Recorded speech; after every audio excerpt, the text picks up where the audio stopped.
Assalamualaikum, selamat datang ke Bicara DR pada malam ini 20 Mei 2021. Anda bersama saya Hafiz Dawson, dan awal tadi anda dapat saksikan sedikit video ringkas tentang pengalaman saya mengambil vaksin AstraZeneca yang sudah berlangsung pada 2 hari lalu dan juga sudah berlangsung seminggu lebih yang lalu di beberapa kawasan ataupun PPV yang terpilih. Saya mengambil di World Trade Center Kuala Lumpur ataupun WTC, antara PPV yang terbesar di Lembah Kelang ini, dan itu adalah pengalaman yang saya boleh kongsikan kepada anda. Hanya mengalami sedikit kesan sampingan, demam, sakit badan, dan ianya kembali beransur pulih bermula hari ini. Dan saya akan kongsikan banyak juga dengan tetamu kita berkenaan dengan kepentingan vaksin dan apa yang anda perlu faham tentang vaksin, dan apa yang paling penting untuk kita bercakap berkenaan dengan tajuk pada malam ini apabila kita melihat kepada peningkatan kes secara mendadak dalam gelombang ketiga ini yang semakin meruncing ketika ini. Dan hari ini kes yang dilaporkan setakat jam 12.30 hari iaitu 6,806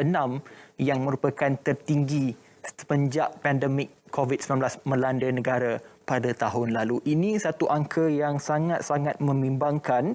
Selangor kekal mencatatkan kes tertinggi 2,277, Sarawak 608, Kuala Lumpur juga 655, Johor meningkat dengan mendadak 615, Kelantan 426 dan juga di Kedah 417, dan difahamkan di Kedah ada, di Perak misalnya 248 ada beberapa mukim yang sudah pun dikenal pasti akan dikenakan PKPD. Juga di beberapa mukim di Besut juga dikenakan PKPD. Ini adalah maklumat yang kita boleh kongsikan kepada anda.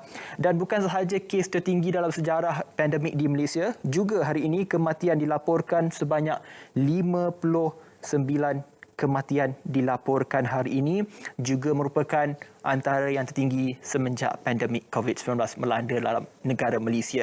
Jadi kematian ini merupakan satu signal yang jelas bahawa pandemik ini semakin mengganas dengan adanya variant of concern ataupun varian-varian baru yang dilaporkan, baik varian daripada UK, India, Afrika Selatan dan juga varian-varian lain yang boleh mengancam dan juga mempercepatkan lagi proses jangkitan COVID-19 kepada semua. Tidak kira sama ada anda tua, anda muda, dan kini kebanyakannya mereka yang meninggal dunia juga dilaporkan berusia belasan tahun ada, dan bukan lagi tertumpu kepada mereka yang berusia 80 tahun ke atas dan juga mempunyai latar belakang masalah penyakit kronik. Baik, untuk bercakap berkenaan dengan ini juga kami kongsikan kepada anda. Ini adalah berkenaan dengan pengambilan vaksin AstraZeneca apabila program yang dilangsungkan baru ini berkenaan dengan first come first serve. Siapa cepat dia dapat yang digunakan, yang diumumkan baru-baru ini, dan saya salah seorang yang sudah pun menerima. Dan anda yang sudah pun menerima vaksin AstraZeneca, tidak kira di mana PPV yang anda laporkan, anda perlu memantau kesihatan anda selama 4 minggu atau 1 bulan sekiranya anda mengalami gejala-gejala seperti batuk, sakit dada, bengkak, alahan dan sebagainya, untuk dilaporkan kepada pihak kesihatan ataupun mana-mana hospital berdekatan dengan anda. Dan jangan lupa untuk terus melaporkan ataupun mendaftarkan diri anda untuk mendapatkan vaksin COVID-19 kerana fasa kedua dan juga fasa ketiga akan bermula. Dan difahamkan pada Ahad ini juga satu lagi pendaftaran dibuka untuk AstraZeneca khusus kepada warga emas yang akan diberi tumpuan kepada kawasan Lembah Kelang, di Johor dan juga di Pulau Pinang.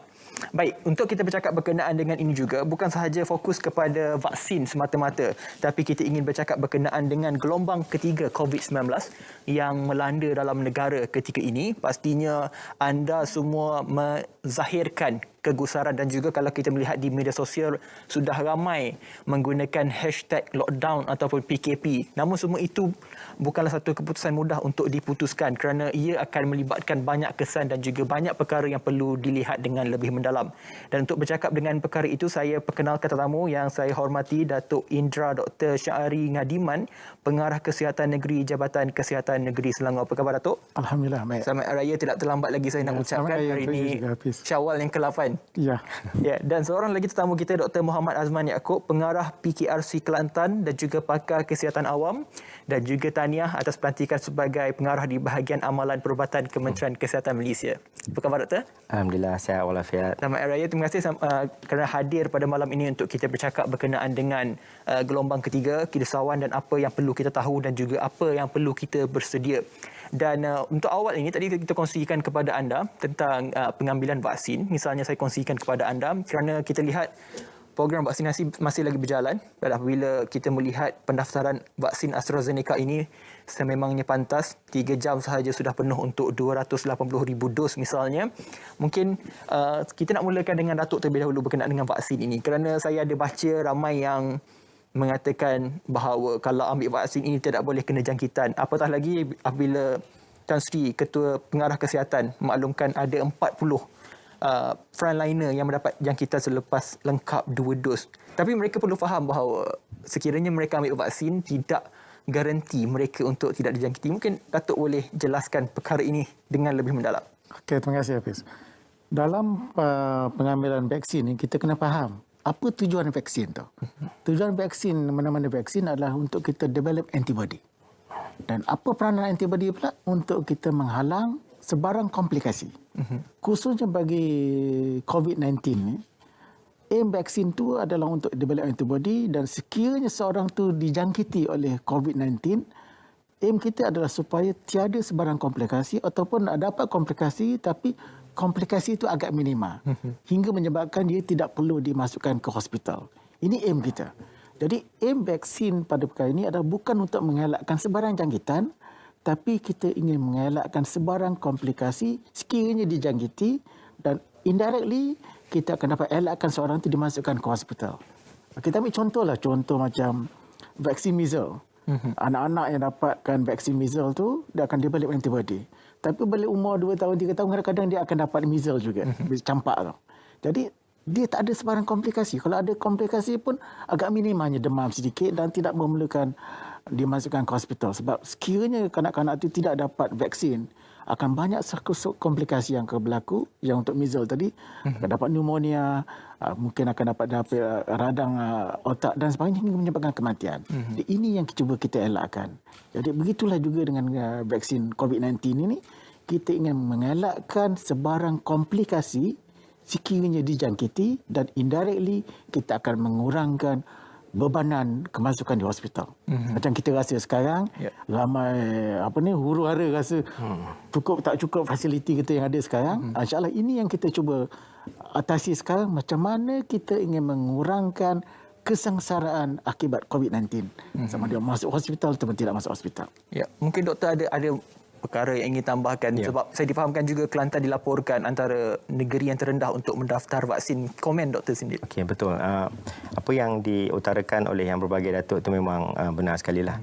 Selain daripada itu, vaksin ini juga sebenarnya kita bagi kepada masyarakat di Malaysia ini, rakyat Malaysia, kita ada targetnya. Kita nak wujudkan herd immunity.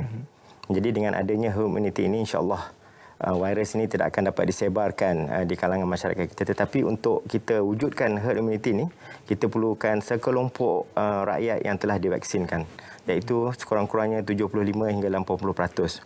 Jadi sehubungan itu, mereka rakyat-rakyat Malaysia ini perlu daftar dalam MySejahtera untuk menerima vaksin. Berbalik kepada soalan Hafiz tadi berkaitan dengan di Kelantan, memang kita dapati bahawa pendaftaran ataupun permohonan rakyat Kelantan untuk menerima vaksin ini agak rendah, lebih kurang dalam sekitar 20%. Ya. Tapi sebenarnya kita di Jabatan Kesihatan di Kelantan dan juga CPRC di Kelantan sedang berusaha. Kita menggunakan volunteers daripada Kementerian Belia dan Sukan untuk membantu kita mewawarkan dan juga beri kempen kepada masyarakat tentang kepentingan vaksin ini. Jadi dengan adanya aktiviti-aktiviti kesedaran ini, nampak figure ini bertambah dan sekarang rakyat Negeri Kelantan ini berebut-rebut untuk menerima vaksin dan semua berusaha untuk mempercepatkan pula proses bagaimana mereka ni boleh dapat awal. Dulu tak nak kan, sekarang ni berebut. Jadi itulah nampaknya hasil daripada kempen itu ada kesan.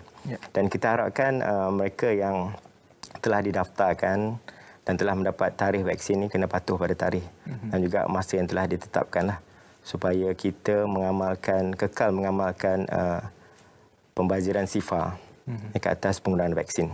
Baik, satu perkembangan yang positif dikongsikan oleh doktor. Baik, kenapa awal ini saya memulakan berkenaan dengan vaksin? Kerana ini adalah penting, kerana PICK, program imunisasi COVID-19 atau PICK ini masih lagi berlangsung tak kala kita berdepan dengan gelombang ketiga yang semakin mengganas dengan datangnya atau hadirnya pelbagai varian-varian baru ataupun yang disebut sebagai VOC, variant of concern ini. Elok saya mulakan dengan Datuk sendiri. Kalau kita melihat Selangor ni memang menjadi tumpuan kebelakangan. Kalau saya boleh petik kes semenjak raya pertama sehingga hari ini, ke raya ke-8 bermula 13 Mei sehingga hari ini, kes yang terkumpul kalau boleh saya katakan berjumlah 13,000 kes di Selangor. Ini satu angka, bukan angka yang kecil untuk kita lihat, namun pasti ada terjemahan yang betul untuk kita melihat kes di Selangor ini. Datuk sendiri sebagai orang penting untuk melihat kepada kes COVID di Selangor ini misalnya, mungkin Datuk boleh kongsikan dengan kita. Ya, memang dalam tempoh terdekat ini kita dapat lonjakan kes yang begitu ketara berbandingan tempoh-tempoh sebelumnya. Dan kalau kita lihat tempoh sebelumnya dalam tahun ini, saya amat gembira apabila kes constantly berkurangan sehingga sampai 200 lebih pada satu ketika. Dan kita nampak kita telah berjaya. Tapi mungkin kealpaan dan sebagainya dan ianya mengakibatkan kes meningkat semula. Dan apa yang berlaku sekarang, kita pun agak gusar sama. Adakah kerana, sebab kita tahu mengapa jangkitan COVID ini berlaku. Jangkitan COVID ini tidak datang semena-menanya. Jadi kalau seorang tu mengamalkan prevention activity yang betul, insya-Allah penyakit ini tidak dapat dijangkiti, tidak akan merebak. Tapi sekiranya beberapa faktor yang menyebabkan mengapa jangkitan itu berlaku. Contohnya seseorang yang dijangkiti asimptomatik ataupun simptomatik, berdekatan dengan ramai kelompok rakan ke manusia dan sebagainya, ia akan menyakitkan. Jadi yang amat kita gusarkan sekiranya ada yang asimptomatik. Jadi tanda-tanda tapi mereka dijangkiti. Khusus seorang yang sihat tetapi dijangkiti dan tidak mematuhi SOP, tidak makan mask ataupun berada dalam lingkungan yang sempit atau orang yang ramai, ia akan memudahkan penjangkitan tersebut. Itulah saya lihat apabila dalam situasi di mana bazar Ramadan ramai yang berkumpul, lepas tu apabila berada dalam mall, ramai orang crowded dalam mall dan sebagainya. Pada masa dalam perbincangan harian saya dengan di jabatan, saya amat gusar. Kerana saya amat khawatir sekiranya dalam sebelum hari raya dan selepas hari raya akan berlaku lonjakan kes. Kerana saya lihat perkara ini telah seolah-olah masyarakat telah alpa tentang kewujudan penyakit ini. Jadi ini walaupun mereka memakai mask, tetapi dalam keadaan crowded, konsistensi mereka memakai mask dalam keadaan sedemikian, kita amat sukar. Betul. Contohnya pula pada masa yang sama ada dining di tempat tertentu, kita tak tahu siapa dijangkiti dan sebagainya. Tak pernah orang pergi makan dining masa iftar Ramadan memakai mask. Nak makan mesti kena buka mask. Ini pun kita satu yang kita amat khawatir. Jadi ini yang menyebabkan berlaku lonjakan kes sehingga sekarang. Dan ini yang kita kena perhatikan. Dan apabila berlaku lonjakan tersebut, sepatutnya akan berlaku juga, adakah fasiliti kita mampu untuk menangani perkara ini. Itu sebab bila keadaan sedemikian berlaku, kita telah cuba menyediakan fasiliti yang sedia ada dan dipertingkatkan lagi. Saya ambil contoh apa yang kita lakukan sekarang. Apabila bilangan kes semula meningkat, kita akan cuba meningkatkan pusat kuarantin risiko rendah di MAEPS. Initially-nya kita lihat kita hanya letakkan 60 katil untuk kategori 3. Di mana MAEPS itu sebenarnya untuk kategori 1, 2 dan amat minimal kategori 3. Kategori 3 ni contoh mereka yang telah ada jangkitan paru-paru pneumonia yang memerlukan rawatan selanjutnya. Jadi kategori 1 kita ada simptom berapa, kategori 2 ada sama ada risiko dan tetapi kategori 3 yang telah ada tanda-tanda pneumonia. Permulaannya amat sedikit tetapi lama kelamaan bilangannya makin bertambah. Dan kita terpaksa mempertingkatkan kapasiti di MAF ubah suai keadaan semasa untuk akomodat pesakit yang sedemikian dan kita sekarang menyediakan hampir 1,000 katil bagi kategori 3. Dan pada masa ini kita telah ada lebih kurang 950 kes kategori 3. Pentingnya kita menyediakan fasiliti sedemikian. Kenapa? Sekiranya kita dapat manage kategori 3 ni dengan begitu baik, kita akan dapat mengurangkan kes pergi ke kategori 4. Yang mana 4 ni akan kita dapat mengurangkan kebergantungan kepada ICU. 4 dan 5 ni kebergantungan kepada ICU. Inilah aim why kita buat MyApp tu sedemikian. Jadi Alhamdulillah dengan movement kerajaan memastikan MyApp dilengkapi dengan pelbagai-pelbagai peralatan. Kita telah menyiapkan MyApp dengan pelbagai peralatan dan kita dah cuba menyediakan dengan yang terbaik. Dan untuk makluman pada masa sekarang di MyApp kita telah ada lebih kurang 1,250 kaki tangan. Dan pada jumlah tersebut kita ada 600 kaki tangan di peringkat Kementerian Kesihatan Malaysia dan kita ada dalam jumlah tersebut ada 175 pegawai perubatan. Kita ada 170 jururawat. Kita ada 170 penolong pegawai perubatan dan kita ada lebih kurang 200 lagi pegawai kita berbagai peringkat di Kementerian jawatan di Kementerian Kesihatan Malaysia berada di MAF. Dan pada masa yang sama kita juga ada pakar perubatan seramai 6 orang pakar perubatan, 5 orang pakar perubatan kecemasan dan 2 orang pakar perubatan keluarga yang membuat perkhidmatan di fasiliti tersebut. Kita ready. Jadi dalam memastikan masalah COVID sekarang ni, selain pada kos rawat, kes-kes yang untuk dirawat, penting kita memperkukuhkan pencegahan. Macam mana kita nak mengukuhkan pencegahan? Selain pada hebahan, memastikan masyarakat faham tentang penyakit COVID ini, memastikan masyarakat rakyat faham tentang macam mana nak mencegah COVID-19, itu kena dimaklumkan kepada semua. Semua kena faham macam mana nak mengelak. Selepas nak mengelak, kita apa lagi yang kita penting untuk mencegah? Definitely vaksin macam mana Dr. Azman kata tadi. Perlukan herd immunity yang bagus dan sebagainya. Vaksin kita perlukan. Apa lagi yang kita perlukan dalam pencegahan? Memastikan masyarakat mematuhi sebarang SOP bila berada di tempat-tempat tertentu. Itu kena pakai dan dia kena strict adherent. Mesti mematuhi, memakai keperluan-keperluan tersebut supaya pertama jangan dijangkiti. Kalau dia dijangkiti, jangan menjangkiti orang lain. Ini penting. Jadi konsep pencegahan tadi kita kena perkukuhkan, prevention pada diri sendiri kena perkukuhkan dan lagi satu lagi apa next one yang kita penting. Next one yang kena penting sekiranya mereka berisiko dijangkiti, apa nombor satu Pak? Buat ujian yang tertentu. Ujian tentang COVID. Itu penting. Itu yang kita akan perincikan Datuk sebentar lagi. Kita nak beri laluan kepada ruang seketika. Tapi Datuk ada menyebut 2 perkara penting berkenaan dengan kegusaran Datuk berkenaan dengan dine-in, majlis buka puasa dan sebagainya, juga fasiliti itu saya ingin bawa kepada Kelantan itu sendiri berkenaan dengan kluster-kluster yang dilibatkan dengan majlis buka puasa dan sebagainya yang menyebabkan pelonjakan kes. Namun saya gantung dulu soalan itu Doktor. Kita akan berehat seketika, kembali selepas ini dalam Bicara DR.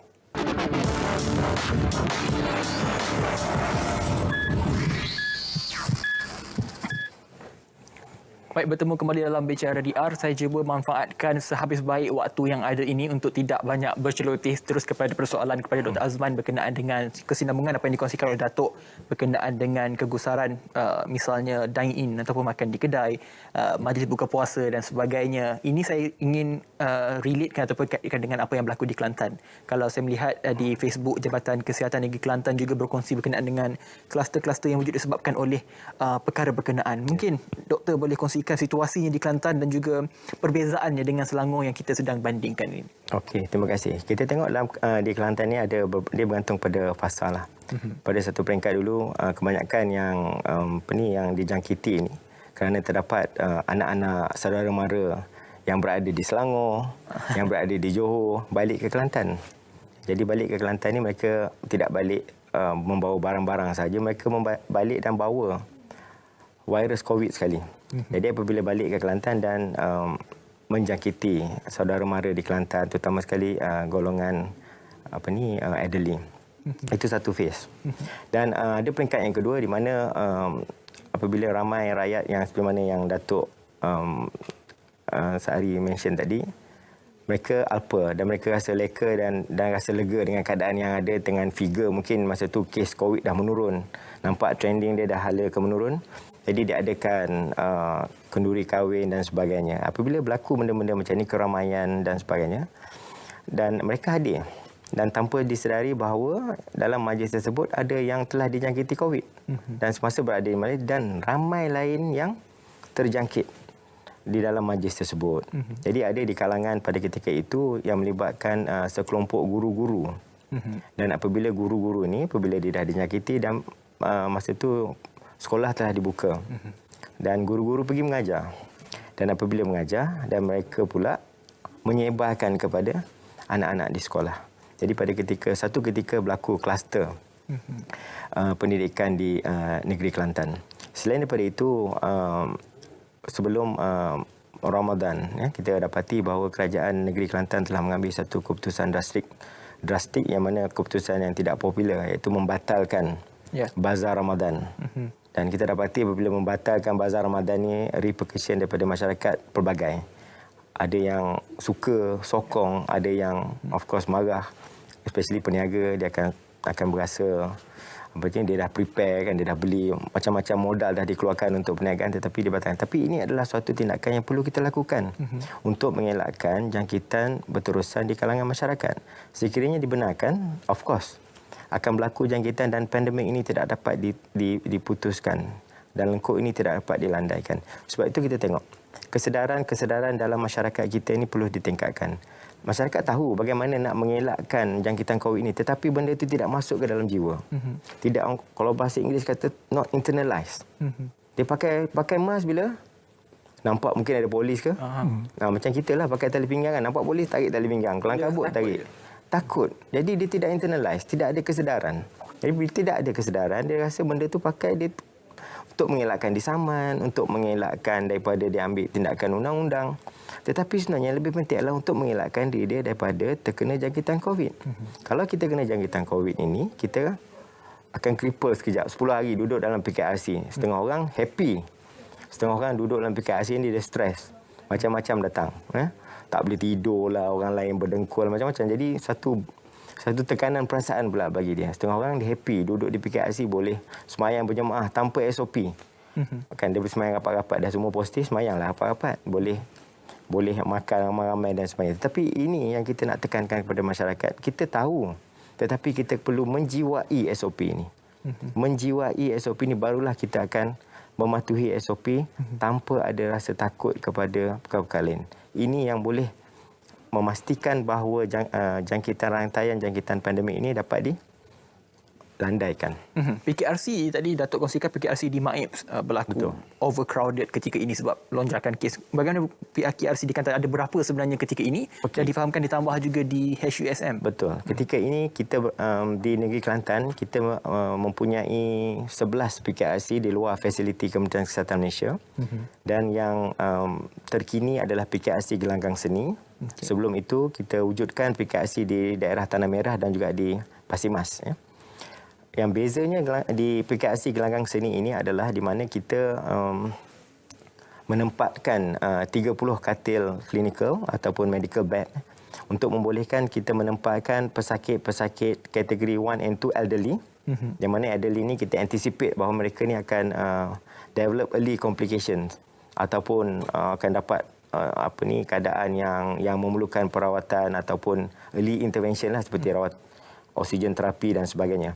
Dan dalam masa yang sama, katil ini juga kita gunakan untuk menempatkan kategori 3 yang kebanyakannya yang pada masa ini kita tempatkan yang step down care daripada hospital. Sebab apa kita wujudkan PKRC sedemikian? Sebab apa? Sebenarnya yang Datuk mention tadilah, kita tak nak pesakit-pesakit kita ini land up di ICU.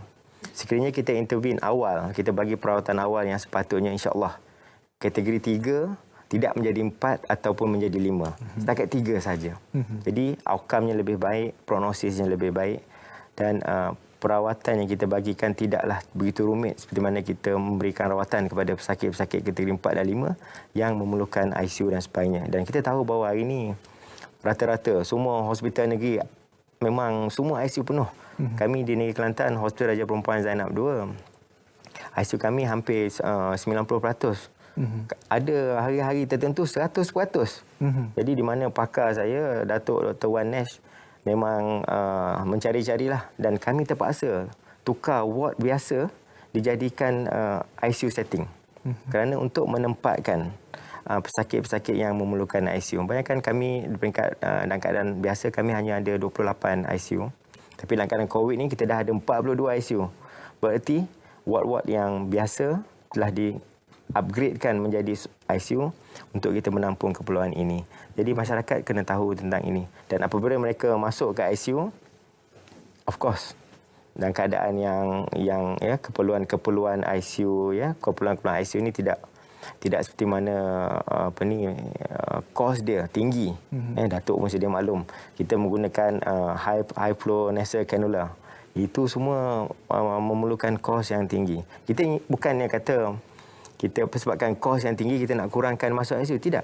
Tetapi yang pentingnya adalah outcome kepada pesakit itu sendiri. Sekiranya kita detect awal, kita kesan awal, kita bagi rawatan awal dan mereka tidak mengalami komplikasi-komplikasi yang berat. Kita sehingga menyebabkan kematian. Kita perlu memilih siapa yang perlu teruskan kehidupan ataupun tidak seperti yang kalau boleh kita tak nak sampai tahap macam itu adalah bukan kita sebagai manusia yang menentukan orang ni perlu mati, orang ni perlu hidup. Tidak, itu is kerja Allah Subhanahu Wa Taala. Tapi kita berusaha. Tapi kita nak-naklah sampai tahap macam tu berlaku di negara Malaysia kita ini. Jadi rakyat kena faham dan rakyat kena menjiwai SOP. Tak boleh sekadar kempen ya Datuk ya. Sekadar tahu tidak cukup. Rakyat perlu menjiwai SOP ini dengan lebih orang kata apa, lebih mantap lagi lah.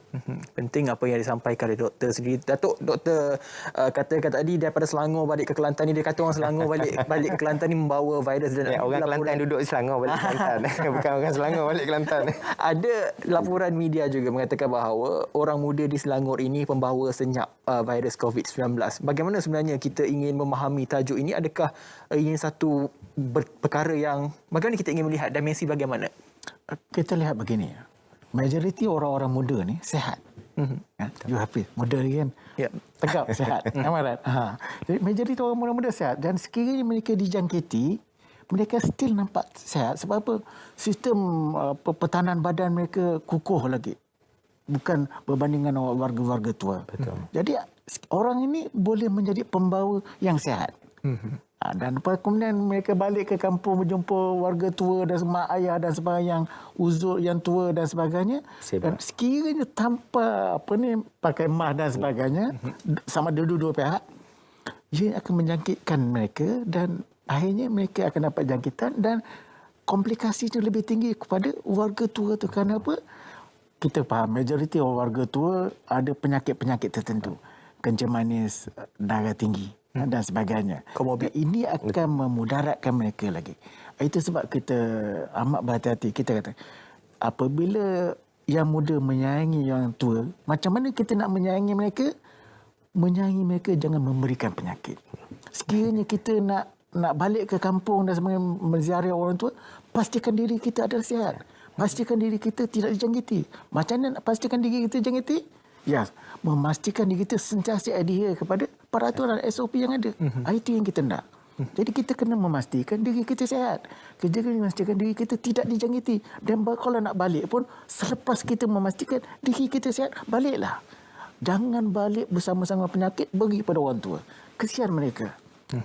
Itu sebenarnya dalam 30 minit pertama ini banyak berkenaan dengan SOP yang Datuk dan juga Doktor tekankan. Dan saya ingin gantung dua-dua soalan. Satu soalan ini kepada dua-dua panel berkenaan dengan worst case scenario sekiranya berlaku lonjakan yang di luar kawalan. Apa sebenarnya persediaan misalnya di Kelantan dan juga di Selangor, apatah lagi. Dan juga persoalan ini akan dijawab sebaik sahaja kembali selepas ini dalam Bicara DR.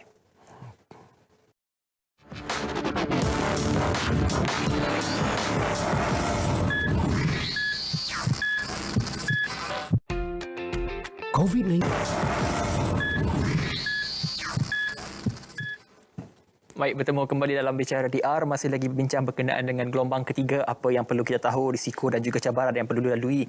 Bukan sahaja tertumpu kepada negara Selangor dan juga Kelantan, malah tertumpu kepada satu Malaysia. Bagaimana kita perlu mengembeling tenaga untuk memastikan rantaian ini dapat diputuskan sepenuhnya. Baik, kalau saya boleh quotekan apa yang dikongsikan oleh Tan Sri Dr. Nur Hisham, Ketua Pengarah Kesihatan, kerap kali beliau mengingatkan kita berkenaan dengan self-quarantine ataupun kuarantin kendiri. Ini saya ingin kaitkan dengan persoalan saya berkenaan dengan worst case scenario ataupun senario yang lebih buruk jika berlaku bukan saja di Selangor maupun Kelantan, malah di negara kita sendiri. Kalau di Kelantan sendiri, apa persediaan yang dilakukan oleh JKN, Jabatan Kesihatan Negeri Kelantan sendiri, dan apa sebenarnya plan dan juga blueprint yang mungkin digunakan dalam berdepan dengan situasi ini? Okey, pada masa ini kita tengok di negeri Kelantan, purata kes lebih kurang antara 300-400 kes sehari. Dan pada masa ini jumlah PKRC yang ada tu kita boleh menampunglah kes dengan jumlah kes yang bakal masuk dan jumlah kes yang bakal keluar. Dan selain daripada itu, kita juga membenarkan beberapa individu yang Cat 1, Cat 2 muda ni untuk berada di rumah sekiranya dan keadaan rumah tu betul-betul mengizinkan. Yang ini kita perketatkan, tidak seperti dulu. Okey, worst come to worst. Maksudnya apabila kes ini melonjak kepada figure yang konsisten antara 500, 600 sebagainya. Yang ini akan menyebabkan kita perlu mengambil tindakan drastik seperti mana telah dibincangkan tengah hari tadi, Datuk, ya. Di mana kita perlu menambah PKRC yang ada di negeri Kelantan dengan yang berkapasiti yang tinggi. 1000 katil. Sebab kami di Kelantan, kami tidak mempunyai bangunan-bangunan tersedia yang mempunyai kapasiti yang besar. Kita tak ada stadium tertutup yang boleh memuatkan 1000 katil. Kita ada. Jadi apa option yang ada dan telah dibincangkan, dan ini sentiasa dalam pembincangan kami, kita akan membuka aplikasi tambahan di Padang Perdana dengan kapasiti 1000 pesakit. Dan dalam masa yang sama, gelanggang seni akan ditukarkan menjadi hospital, di mana ia sebagai extension kepada Hospital Raja Perempuan Zainab II. Di mana dalam tu kita akan tambah keseluruhan katil dalam tu adalah sebagai kita tambah katil-katil perubatan lah. Jadi katil-katil double decker yang ada itu kita akan keluarkan dan pindah ke aplikasi lain, dan kita akan tambah dengan katil perubatan. Sebab kita dapati bahawa dengan adanya penambahan-penambahan ini, kita anticipate kes-kes yang kategori 3 ini ataupun yang kategori yang lebih tinggi lah seperti 4 dan 5, dan mereka ni tidak boleh kita rawat di PKRC dan kita perlu sediakan juga di hospital. Jadi untuk itu, dengan adanya extension bed di gelanggang seni sebagai extension ward kepada Hospital Raja Perempuan Zainab II, kita akan pindahkan pesakit-pesakit yang agak stable yang berada di hospital, pindah ke sana, dan kita memberi ruang kepada pesakit-pesakit baru yang fresh admission terus ke hospital. Dan ini adalah perancangan-perancangan yang kita kena anticipate in the future. Okay, selain daripada itu, untuk kategori 1 dan 2 ni kita perlu seperti mana yang kita dah bincang awal tadilah, Hafiz, ya. Kita perlu pertingkatkan lagi kesedaran di kalangan mereka. Kalau tidak, kita buatlah apa sekali mana pun, sekiranya ada segelintir golongan yang tidak mematuhi SOP, tidak indah tentang SOP, perkara ni yang kita buat ni kadang-kadang kita buat satu kumpulan je, tapi kumpulan yang besar ni tidak mematuhi SOP dan kita pasti tidak akan dapat melawan COVID dalam masa yang singkat. Ya? Dan kalau kita nak tunggu vaccination, ia akan mengambil masa. Ya, kita nak tunggu queue, kita nak tunggu antibody develop dalam badan kita. Ini semua mengambil masa. Tapi dengan pematuhan SOP yang taat dan di internalisekan, ini sahaja yang kita dapat lihat pada hari ini dapat membantu untuk kita melandaikan COVID. Bukan sahaja di Kelantan tetapi di negeri-negeri lain, insya-Allah. Ini dah jatuh hukum wajib untuk patuh kepada SOP ini, insya-Allah, dan juga itu di Kelantan, Datuk. Kalau di Selangor, kita faham kita ada PKRC yang terbesar sekali yang berada di Maib sendiri. Namun ada juga persoalan tentang CAC di Stadium Melawati Shah Alam dan juga PKRC Maib. Ramai juga membandingkan kenapa CAC begitu penuh dan sebagainya. Datuk ada jawapannya, mungkin Datuk boleh kongsikan supaya mereka di luar sana faham apakah yang perlu dilihat dari sudut mana dan dimensi mana sebenarnya. Ini Hafiz. Nombor satu, kita kena faham. Hospital bukan jalan penyelesaian COVID-19. Hospital adalah penyelesaian untuk kita merawat dos yang ada komplikasi. Untuk menyelamatkan nyawa. Itu rakyat kena faham. Ya? Penyelesaiannya ada banyak kaedah. Tapi saya mention tentang kenapa CAC di Stadium Melawati itu ramai dan sebagainya, Saya ingin menarik pertanyaan bahawa memang CSC Stadium Malawati itu mulanya asalnya adalah untuk cater penduduk daerah Petaling. Dan daerah Petaling harian kita ada antara 300 sampai 700 kes harian. Dan kalau kita lihat dos itu memerlukan CSC COVID Assessment Center yang mungkin accommodate antara 700 ke 1000. Tapi alhamdulillah pihak pengurusan daerah Petaling dengan kerajaan negeri bersetuju untuk menjadikan Stadium Malawati itu sebagai COVID Assessment Center bagi daerah Petaling. Dan kita dapati bahawa setiap hari lebih kurang dalam 1000 kes patutnya kita lihat. Tapi ada juga walk-in cases. Dan walk-in casesnya ada daripada daerah negeri Wilafstone Kuala Lumpur. Ada juga yang daripada Negeri Sembilan Melaka pun ada. Ada juga daripada daerah-daerah lain yang telah datang ke Stadium Malawati. Dan kita mengamalkan no wrong door policy. Ya, mana-mana mereka yang datang ke Stadium Malawati itu, kita entertain mereka. Dan apakah tujuan COVID Assessment Center ni? Rakyat kena faham. COVID Assessment Center ini adalah untuk kita membuat assessment kepada pesakit-pesakit COVID yang telah dijangkiti. Dan kita akan buat pemeriksaan mereka dan kita akan lihat mereka ada butiran mereka yang dijangkiti. Kita ada dalam sistem notifikasi di peringkat daerah. Kemudian kita akan buat pemeriksaan. Sampai pemeriksaan itulah kita akan lihat pula mereka ni ada tak penyakit-penyakit lain. Satu. Sekiranya mereka ada penyakit komorbid yang lain, kelayakan mereka berada kuarantin di rumah, kita nafikan. Kenapa? Mereka harus dirawat di tempat tertentu, bukan di rumah. Tapi sekiranya mereka ini tiada komorbiditi, tetapi rumah mereka crowded, kita pun tak galakkan mereka kuarantin di rumah. Kita akan arahkan mereka juga berada di pusat kuarantin. Hanya mereka yang mempunyai rumah yang bersesuaian, yang tidak crowded, tiada simptom, kita akan benarkan mereka berada di rumah. Ini penting. Ya. Kemudian sekiranya mereka berada yang nak kita bawa ke tempat tertentu, tempat tertentunya kita ada pilihan. Pertama, sekiranya hanya kategori 1, 2 ataupun 3, kita boleh bawa dia di Negeri Selangor di MyApps. Sekiranya mereka tidak hendak berada di MyApps, mana lagi dia nak pergi? Kita ada pilihan untuk buat di PKRC swasta yang berada di hotel-hotel tertentu. Mereka boleh buat pilihan, tetapi PKRC swasta ni mereka kena bayar on their own cost. Okay? Tetapi di MyApps disediakan oleh pihak kerajaan. Dan kita kena berada di situ.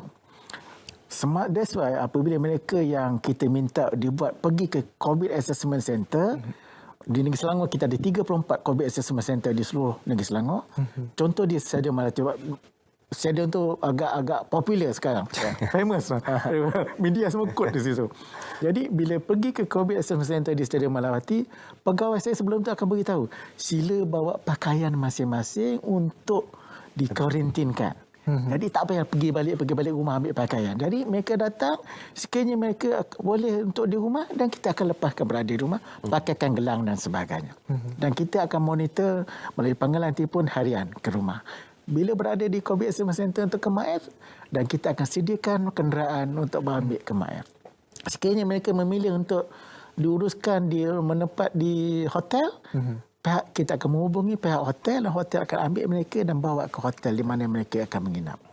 This is assessment yang pertama di COVID Assessment Center. Dan bagi penyediaan worst case scenario di Negeri Selangor ini, saya dah memastikan kita ada satu perbincangan khusus antara hospital-hospital kerajaan di Negeri Selangor, hospital-hospital swasta, hospital-hospital universiti dan juga hospital AMI. Sebagai contoh, kita telah mempertingkatkan perkara tersebut. Contohnya bagi ICU di Negeri Selangor, di hospital kerajaan, kita telah mempertingkatkan. Jadi pada masa ini kita berkapasiti untuk memberikan perkhidmatan sebanyak 300 ICU di Negeri Selangor di fasiliti kerajaan. Pada masa yang sama, hospital swasta pun yang ada di Negeri Selangor telah membuat komitmen. Setiap hospital ada 2 atau 3 ICU yang khusus untuk COVID. Dan pada masa yang sama, kita pun negotiate dengan Hospital University, UKM dengan UKM dan Universiti Malaya untuk menyediakan perkara yang sama. Dan Hospital Kuala Lumpur juga since berada dalam Lembah Kelang, di bawah komand saya, di bawah wilayah tengah ini, di mana saya as commander, kita memastikan wilayah tengah juga di Hospital Kuala Lumpur juga menyediakan ICU yang cukup. Di samping kita memastikan Hospital Sungai Buloh menjadi fully COVID hospital. Dan Hospital Sungai Buloh pada masa ini menyediakan 80 katil ICU yang boleh ditingkatkan kepada 94 ataupun 104. Bergantung pada keperluan. Betul. Jadi ini yang kita telah usahakan. Dan pada masa yang sama, kita pun negotiate juga dengan Hospital Universiti Putra Malaysia, daripada hospital yang baru, kita akan equip juga Hospital Putra untuk menerima kes-kes COVID di ICU dan juga step down cases berdekatan dengan hospital sedang boleh menghantar kes step down atau benda-benda MAEPS boleh menghantar kes untuk step up di Hospital Universiti Putra. Pengembangan tenaga, pengembangan semua pihak ini penting. Dan kita juga telah dapat persetujuan daripada Hospital Universiti UiTM di Sungai Buloh dan juga di Puncak Alam, di mana Hospital UiTM di Sungai Buloh juga boleh menerima kes-kes. Manakala bagi hospital di UiTM di Puncak Alam, kita mengkhususkan supaya hospital tersebut menerima kes-kes bukan COVID. Kerana kita faham dalam situasi sekarang, kita kena menguruskan kes COVID dengan betul dan pada masa yang sama tidak menafikan kes-kes bukan COVID yang memerlukan rawatan. Ya, betul. Ini penting kita selaraskan. Betul. Jadi ini yang kita rasa komitmen kerajaan dalam memastikan pesakit-pesakit ini mendapat rawatan yang betul, kita akan memastikannya.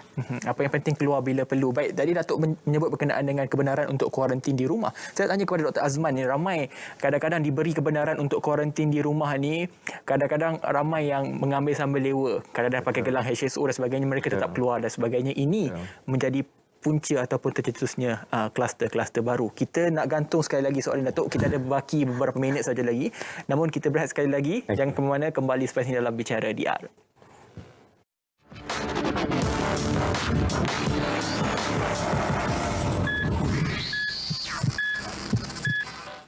Baik, bertemu kembali dalam Bicara DR. Apabila kerajaan sudah pun memberi sedikit kelonggaran kepada mereka dijangkiti COVID-19 untuk menjalani kuarantin di rumah, pastinya ramai menyambut gembira kerana tidak perlu berada di tempat yang sesak dan sebagainya. Tapi Dr. Azman, ramai yang juga mengambil kesempatan menyurutkan gelang. Ada yang cuba lari daripada, kalaulah ada yang cuba lari daripada pusat kuarantin yang sebenar itu, apatah lagi kalau diberi kebenaran di rumah. Jadi doktor mungkin boleh kongsikan apa sebenarnya kepentingan kuarantin di rumah dan juga tidak boleh mengambil kesempatan daripada kemudahan yang diberikan ni. Okey, kalau kita lihat ramai juga individu yang sebenarnya tidak mau hadir ke PKS ini sebabkan oleh faktor-faktor sebenarnya saya beritahu awal adalah keselesaan. Jadi mereka memilih untuk berada di rumah. Tapi bila mereka berada di rumah ni, kita perlu pertimbangkan sama ada mereka ni betul-betul boleh patuh ataupun tidak kepada SOP di rumah lah. Dan kita tahu bahawa mereka berada di rumah ni mungkin sehari dua hari mereka akan duduk diam-diam dalam bilik Datuk ya. Hari ketiga dia dah start keluar nak tengok TV. Tak boleh Takutnya hari keempat dah lapar. Hari kelima dia dah order Grab hantar makanan dan dia pula pergi ambil makanan dekat luar. Ini masalah. Jadi kepatuhan ni itulah kita kata tadi apabila rakyat tidak menyedari tentang pentingnya kepatuhan kepada SOP ini yang menyebabkan mereka rasa benda tu tak ada apa. No one knows, saya kata tak ada COVID, so dia ambil benda tu very lightly lah dan mengambil ringan perkara ini. Dan kita dapati juga mereka yang berada di pusat kuarantin pun ada yang cuba untuk melarikan diri dengan bukanlah nak lari diri, sebenarnya dia nak keluar, dia nak to buy something, nak beli rokok ke, nak beli makanan ke apa semua kan. Jadi mereka cuba keluar. Jadi saya suka ingatkan kepada masyarakat kita yang berada di kuarantin ini, di pusat-pusat kuarantin ini, mereka ni sebenarnya berada di pusat kuarantin ini, dia digawen oleh Akta. Mereka dimasukkan ke pusat kuarantin ini adalah di bawah Seksyen 22, subsection A, Akta 342, iaitu Akta Pencegahan dan Kawalan Penyakit Berjangkit. Dan apabila mereka cuba melarikan diri dan berjaya meloloskan diri, dan mereka telah melakukan satu kesalahan di bawah Akta yang sama, Seksyen 24, subsection B. Jadi mereka ini boleh didakwa di mahkamah dan boleh dijatuhkan hukuman penjara sehingga 2 tahun atau denda atau kedua-duanya sekali. Jadi mereka harus fikir untuk melakukan perkara-perkara untuk melanggar kepatuhan berada di pusat kuarantin, mereka kena fikir.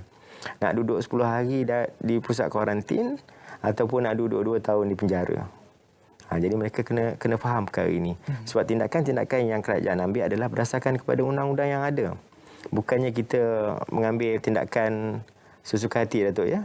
Ini ada asasnya kita ambil. Jadi masyarakat kena sedar tentang perkara ini. Begitu juga apabila dia ada di rumah, mereka di HIO kan, mereka dibenarkan HIO dengan Akta 342 juga. Mereka kena faham ini. Dan apabila mereka breach ataupun cuba keluar rumah ataupun menyorok gelang ataupun cuba memotong gelang dan sebagainya, ini adalah merupakan satu kesalahan dan mereka kena sedar bahawa apabila kita melakukan kesalahan, melanggar undang-undang, akan ada konsekuensi daripada tindakan kita. Ya, kalau kena penjara 2 tahun itu betul-betul kuarantin yang itu betul-betul. Saya tidak pasti. Itu memang Datuk, makan bubur. saya cuba quote kenapa juga yang dikatakan oleh Tan Sri DG berkenaan dengan kelesuan pandemik menjadi punca kepada kelalaian mereka ataupun rakyat kita semua kepada SOP. Mungkin Datuk boleh kongsikan lesson learn daripada insiden ini dan bagaimana sebenarnya kita boleh faham dan juga ingatkan kepada semua pihak pentingnya. Kerap kali Datuk dan juga doktor menyebut berkenaan dengan SOP ini menjadi satu mantra yang perlu kita ikut ni, Datuk. Kita kena istiqamah dalam pematuhan SOP ini. Itu penting bagi mengelakkan. Jadi dalam perkara ini, kalau dalam keadaan yang terdesak sekarang, sekiranya perlu, sebenarnya setiap orang individu kena tanam di hati mereka. Kuarantin diri sendiri. Voluntary kuarantin diri sendiri dalam rumah. Itu penting. Tak payah tunggu orang kata sila berada di mana. Kalau kita betul-betul, if masyarakat di negara kita ini dapat menghayati kuarantin sendiri di rumah, insya-Allah penyakit ini dapat kita elakkan. Tak perlukan banyak wang untuk kita laburkan. Betul. Masing-masing istiqamah. Tak perlu keluar, fine. Kuarantin di rumah. Tak perlu apa-apa kita nak keluar. Tak ada keperluan. Duduk pada rumah dan observe diri sendiri supaya tidak menjangkiti atau tidak dijangkiti. Ini penting. Supaya at the end, the bottom line kita akan dapat memakmurkan negara kita semula tanpa sebarang kos untuk kita mencegah, mengawal penyakit ini. Ini amat penting.